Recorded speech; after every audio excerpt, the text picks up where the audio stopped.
నమస్కారం.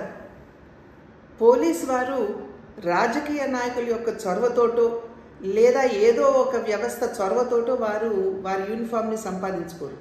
కష్టతరమైనటువంటి పరీక్షల్లో వారు ఉత్తీర్ణులై వారు ఆ అర్హతని సాధిస్తూ ఉంటారు.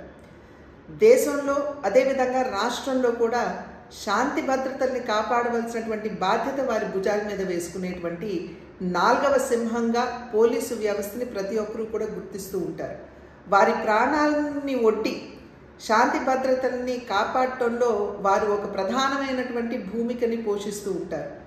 అటువంటి 4వ సింహంగా పరిగణించబడుతున్నటువంటి పోలీస్ వ్యవస్థని ఉద్దేశించి జగన్మోహన్ రెడ్డి గారు బట్టలోడదీసి కొడతాము అని చెప్పటం ఇది సర్వత్రా ఖండించవలసినటువంటి అంశంగా నేను భావిస్తున్నాను. ఈరోజు ఏదైతే రామగిరిలో జరిగిందో, రామగిరి సత్యసాయి జిల్లాలో ఉన్నటువంటి సందర్భంలో సత్యసాయి జిల్లా ఎస్పీ ఒక మహిళ అనేటువంటి విచక్షణ కూడా కోల్పోయి ఈ రకంగా వ్యాఖ్యానించడం అనేది ఇది సమంజసం కాదు అని చెప్పి జగన్మోహన్ రెడ్డి గారికి తెలియజేస్తున్నాం. ఈరోజు ఈ పోలీస్ వ్యవస్థలో దగ్గర 5,000 మహిళలు ఉన్నారు అనేటువంటి విషయాన్ని జగన్మోహన్ రెడ్డి గారు గుర్తించాలి.